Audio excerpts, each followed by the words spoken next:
তিনটা বিয়ে করেও বিয়ের সুখ আমি পাইনি। আমি নির্যাতিত, আমি প্রতারিত। আমি এখন যাব কোথায় বলেন? আমি এই অপরাধের শাস্তি চাই। এই বউ শাশুড়ি শ্বশুর মিলে যে প্রতারক চক্র, ওদের সাথে দালাল আছে, কিন্তু ওই দালালের কথা মতো চলে।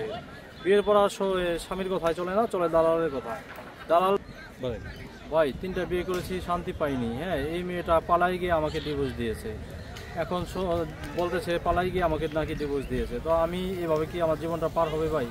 আমার লিগেল বয়স হচ্ছে 36-37। আমি এভাবে কি জীবনটা পার করতে পারবো? আমি তো ভাই অন্য দুষ্ট ছেলেদের মতো না। আমি তো পতিতালয়ে গিয়ে ঘুমাইতে পারবো না ভাই। আমি আমার স্ত্রীর সাথেই ঘুমাবো। আমি ভালো মনের, একটা সাদা মনের, নম্র ভদ্র, শিক্ষা দীক্ষা আছে এরকম একটা মেয়ে পেলে বিয়ে করব। এরকম একটা মেয়ে খুঁজছি, যা আমি বিয়ে করে সংসার করব। এই হচ্ছে আমার ইচ্ছা ভাই। প্রেস ক্লাবে আসছিলেন, এখন আপনারা আলাদা করে একটা সাক্ষাৎকার নিচ্ছি। আপনার এই যে তিনটা বিয়ে করেও কেন সুখী হতে পারলেন না, একটু মেন ঘটনাগুলো একটু বলুন ভাই। দেখেন, আমাকে যদি এমন প্রশ্ন করেন কষ্ট পাই ভাই। কেন আমি সুখী হতে পারলাম না ভাই? সুখ আমার ভাগ্যে নাই। ভাগ্যে না থাকলে, রিজিকে না থাকলে নাকি খাওয়া যায় না, ভাগ্যে না থাকলে নাকি হয় না। সুখ আমার ভাগ্যে নাই ভাই। আমি আমার স্ত্রীদেরকে যত সম্মান করেছি, যত ভালোবাসা দিয়েছি, যত খরচ দিয়েছি, যে স্ত্রী লাস্টে চলে আসলো, দেখেন ও চলে আসার আগে আমার বাড়িতে যায়, গিয়ে দেখেন বাড়িতে গিয়ে বাচ্চাটা রেখে যায়। বাড়িতে গিয়ে ও আগে যাবে মার্কেটে গেল, বর্গাও খুলে নাই, মার্কেটে গেল, গিয়ে ওই দিন 3400 টাকা খরচ করছে। ওই দিন 3400 টাকা, তার 3-4 দিন আগে 3600 টাকা খরচ করছে। এইভাবে খরচ করে স্ত্রীদেরকে বলেন, আপনার স্ত্রীকে আপনি কত টাকা খরচ দেন? আমি এই শেষের এক সপ্তাহে দিয়েছি 7-8 হাজার টাকা। তাও তো স্ত্রীর মন পেলাম না ভাই। এই যে স্ত্রীর মন পেলেন না, কেন পেলেন না? তিনটা বিয়ে করলেন, আপনার শুনেন, বয়স কত? আপনার বয়স কত? আমার বয়স জেনুইন 36 চলে। 36 বছরে তিনটা বিয়ে করেছেন। এক একটা বউর সাথে কতদিন করেছিলেন? প্রথম বউটা সংসারে ছিল 5 বছর। আচ্ছা, কিন্তু 1.5 বছরও তার সাথে আমি বিছানায় ঘুমাইতে পারি নাই। কেন পারলেন না?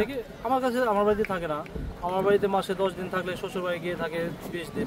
সেটা কারণটা কি? কারণ একরকম মানুষ ছিল ভাই। আমাকে আর প্রশ্ন করেন না ভাই। কারণ কি, আমি দোষী হলে ওরা আমার নামে বিচার দাবি করতো। একটা স্ত্রীকে বিয়ে করলে 1 রোকা হোক আর 2 রোকা হোক, আপনার সাথে 1.5 বছরও কেন ঘুমাইল না? আরে ভাই, আমার স্ত্রী আমার বিছানায় ঘুমাবে না, আমি কি করব বলেন? সে তার মায়ের কাছে থাকবো, তার বাবার কাছে থাকবো। একটা স্ত্রী, শুনেন, বিয়ে করলে তার মুরব্বী হয় কে? তার স্বামী। আমার এই 3 স্ত্রী, একজন আমাকে মুরব্বী হিসাবে মানতেন না। আমি কি করব বলেন? ভালো না। মূলত ওরা যদি ভালো হয়ে থাকে, শুনেন, ভালো হয়ে থাকলে টাকা পয়সা হাতায় নিত, স্বামীকে মারধর করতো। ওরা ওদের মান সম্মানের কোনো ভয় নাই। ওরা হচ্ছে মান সম্মান ছাড়া মানুষ। মান সম্মানের, ইজ্জতের কোনো ভয় নাই। আমি তো ইজ্জতের জন্য, মান সম্মানের জন্য স্ত্রীকে মারধর করতাম না। যে মানুষজন আমাকে খারাপ বলবে, আমি সমাজে বসবাস করি, আমাকে সমাজে মন্দ বলবে, এই জন্য স্ত্রীদেরকে ভালোবাসা দিয়েছি এবং সম্মান। আমাকে আমি সবল, সুস্থ, তার মানে অসুস্থ, দুর্বল না, আমি সবল। মিটাইতে পারতাম না এরকম না। একজন 3টা স্ত্রী যদি, এই ভাই, আপনি 3টা ডিম কিনলেন খাঁচির থেকে, পরপর 3টা ডিম যদি পচা হয়ে থাকে, আপনি ডিমের ভেতরে গিয়েছেন? ডিম যদি 3টা পচা হয়, আপনি বুঝবেন কি করে? তাহলে আপনার ভাগ্যে কিভাবে তিনটা স্ত্রী পচা হইল? তিনটাই পচা। আপনি বোঝার চেষ্টা করেন, একজনের যদি ইজ্জতের ভয় থাকে, স্বামী যদি খারাপ হয়, স্বামীর বিরুদ্ধে মামলা করে থানায় গিয়া যে আমাকে কেন আমার স্বামী তাড়াই দিবে, আমার স্বামী আমার দোষ দেখায় তাড়াবে, স্ত্রীরা বলে। এখন তো আমি বলতেছি যে আমার দোষটা কোথায়? আমার স্ত্রীরা কেন আমাকে ফেলে চলে গেল, আমার অপরাধটা কোথায়? আমি বলতেছি। তো স্ত্রীরা যদি ভালো হয়ে থাকে, তাহলে তারাও অভিযোগ করতো যে আমাদের দোষ কোথায়, আমাদেরকে আবার আমরা কোথায় গিয়ে বিয়ে করবো? মানুষজন আমাদের। আপনার স্ত্রীর ছবি আছে? হ্যাঁ আছে। দেখাতে পারবেন? হ্যাঁ, দেখান তো দেখি। হ্যাঁ, এই দেখান। এই মেয়েটা দেখেন, আমাকে যখন বিয়ে করে তখন ওর বয়স। দর্শক, আমরা চ্যালেঞ্জ করলাম, কেন 3টা বিয়ে করার পরও থাকলো না, সেই বিষয়টাই আপনাদেরকে আজকে দেখাবো এবং তুলে ধরবো কি কারণে। এই যে ভাই, এই ছবি দেখেন, দেখান একটু, এদিকে ধরেন, মোবাইলটা ঘুরান। দেখাচ্ছি। এই হচ্ছে ছবি, দেখেন, দেখা যায়? মেয়ে তো অনেক সুন্দর, মাশাআল্লাহ। হ্যাঁ, সুন্দর দেখেই তো প্রতারণা করার সুযোগ পায়। তাছাড়া কি এভাবে প্রতারণা করতে পারতো? আচ্ছা, পালাই গিয়ে ডিভোর্স দিয়েছে। এই যে আজকে প্রেস ক্লাবের সামনে কি এই যে ওনার বিরুদ্ধে কি অভিযোগ? অভিযোগ হচ্ছে প্রেস ক্লাবের সামনে ও আমার বাড়ি থেকে টাকা স্বর্ণ চুরি করে পালাইছে। এখন আমি অভিযোগ শুধু প্রেস ক্লাবে না, তো আমি সাংবাদিকদের না, আমি তো থানায় অভিযোগ করছি, কোর্টে মামলা করছি। হ্যাঁ থানায় অভিযোগ করছি, কোর্টে ওই মামলা কোর্টে আসছে, কোর্টে মামলা করছি। হ্যাঁ ওদের অপরাধের শাস্তি চাই, যে অপরাধ করছে, প্রতারণা করে মানুষের জীবন নিয়ে খেলে। এই মেয়েটার বয়স আমাকে যখন বিয়ে করে 8 মাস আগে, তখন 15 বছর পূর্ণ হয় নাই। 15 বছর না হইতেই 5টা বিয়ে করে ফেলে। এই মেয়ে ভালো হলে কি ভাই, কেন সর্বনাশ। হ্যাঁ আপনি 15 বছর বয়সের মেয়ে বিয়ে করছেন? হ্যাঁ 15 বছর। আমি তো জানতাম না যে 15 বছর। আমাকে জন্ম নিবন্ধন দেখাইছে 2001 সালে জন্ম নিবন্ধন দেখবেন আমার কাছে আছে, দেখবেন আপনারা। মানে আপনার কাছে মিথ্যা কথা বলে ই করছে? হ্যাঁ মিথ্যা প্রতারণা করে বিয়ে করছে। তাহলে আছে এই মেয়ে তো কম বয়স ছিল, তাহলে এই মেয়ে আপনার কাছ থেকে কেন চলে গেল? কেন চলে গেল? এই মেয়ে তো সবচেয়ে বড় প্রতারক। অন্য বউগুলা যে ক্ষতি করছে এই মেয়ের মতো করে নাই, এই মেয়ের চেয়ে কম। অন্য বউরা এত টাকা নেয় নাই, অল্প টাকা নিছে, যা সহনীয়, সয়ে নিয়ে যেতে পারে। 3টা বই আপনার খালি টাকাই নিয়ে গেল। হ্যাঁ আপনি তাদেরকে কি মানে কেন, এই কারণটা কি? আরে ভাই আমি কোথায় গিয়ে বলবো, নিয়ে গেলে আমি এখন, আপনি টাকা নিয়ে, আপনার পকেটে টাকা আছে, চোর নিয়ে গেলে আপনার করণীয় কি? আপনি এই তো আপনার বউ, সে টাকা চুরি করবে কেন? বউ, ওরা চোর, ওরা শুনেন, ওরা হচ্ছে প্রতারক, ওরা তো বউ না। বউ হলে তো সংসার করতো, ওরা বউ সাইজা বাড়িতে এসে ঢুকছে। আপনার মাথা কি ঠিক আছে? হ্যাঁ ঠিক আছে। কেন ঠিক নাই বলেন, আপনারা বলেন কেন ঠিক নাই? আমার তো মনে হচ্ছে আপনার মাথা ঠিক নেই। কেন ঠিক নাই এই কথার প্রশ্ন করেন, এই কথাটা উত্তর আপনি দেন। 3টা বিয়ে করছেন, হ্যাঁ, লাস্টের বিয়ে করছেন এই বিজ্ঞাপন দিয়া? না, হ্যাঁ ফেসবুকে বিজ্ঞাপন দিয়ে। ফেসবুকে বিজ্ঞাপন দিয়ে কেন বিয়ে করছেন? আপনার কি সমস্যা ছিল? কেন, যে আগে 2টা বোর থেকে আমি অনেক নির্যাতিত, অত্যাচার সহ্য করেছি। মারধর করেছে, দাড়ি টেনে উঠায় ফেলছে, মারধর করেছে। হ্যাঁ আর 3টা বউই মানে ভদ্রভাবে কেউ কথা বলতো না, অভদ্রভাবে জোরে করে উচ্চ সুরে কথা বলতো, যা খুব কষ্ট পেতাম।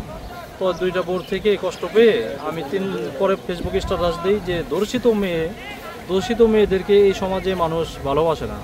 মানে দর্শিত হলে তো মেয়ে তো আর দোষ না, দোষটা তো আর মেয়ের না, অথচ মেয়েটাকে ছোট করে দেখে। আমি এরকম একটা মেয়েকে স্ত্রীর মর্যাদা দেব, এবং সে আমার বাড়িতে আসলে আমার বিশ্বাস ছিল সে আমাকে কি করবে, ভালোবাসবে, আদর করবে। কিন্তু দেখি এই মেয়েটা আসলে দোষিত না, দোষিত বইলে সাইজ আমাকে বিয়ে করে। এখন দেখি এই মেয়েটা ছিল প্রতারক, টাকা হাতায় নেওয়ার জন্য বিয়ে করে। মানে আপনি একজন ধর্ষিত মেয়েকে বিয়ে করে ভালো করতে চেয়েছিলেন? দোষিত মেয়ে তো আর খারাপ না, দোষণ হলে তো আর খারাপ হয় না। আমি তাকে নিয়ে ঘর সংসার করার জন্য স্বপ্ন দেখেছিলাম, কিন্তু তারা যে প্রতারণা করে এইভাবে মানুষকে ঠকায়, হ্যাঁ সেটা তো আমার জানা ছিল না। আমি কি করব বলেন? এই মেয়ের সাথে কতদিন সংসার করেছেন? সংসার সব মিলিয়ে 1.5-2 মাস হয়েছে। এই 1.5-2 মাসের মধ্যে আপনার সাথে এত বড় আর একসাথে হয় নাই, দেখা গেল। কতদিন ছিলেন মিলে একসাথে? কত মিলে? আজকে বিয়ে করেছি 8 মাস হয়, 8 মাস থেকে 2 দিন বাকি। আমার বাড়ি থেকে পালাই গেছে 3-3.5 মাস আগে, তাহলে কত 4.5 মাস আমার বাড়িতে ছিল। 4.5 মাস। এক বিছানায় কতদিন ঘুমাইছেন? এক বিছানায় 2 মাস হবে না, আরো কম হবে। 2 মাস আর কম হবে।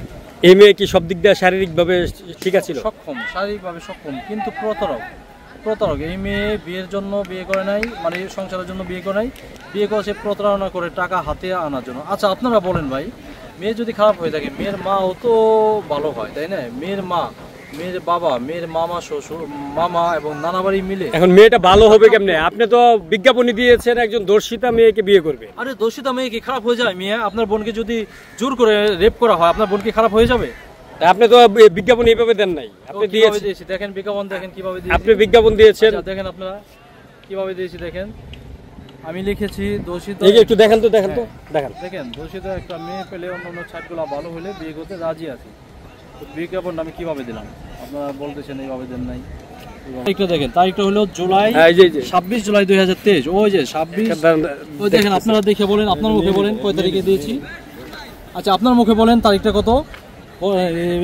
ধর্ষিতা একটি মেয়ে খুঁজছি, অন্য সাইটগুলো পছন্দ হলে বিয়ে করতে রাজি আছি। তারিখটা কত দেখেন।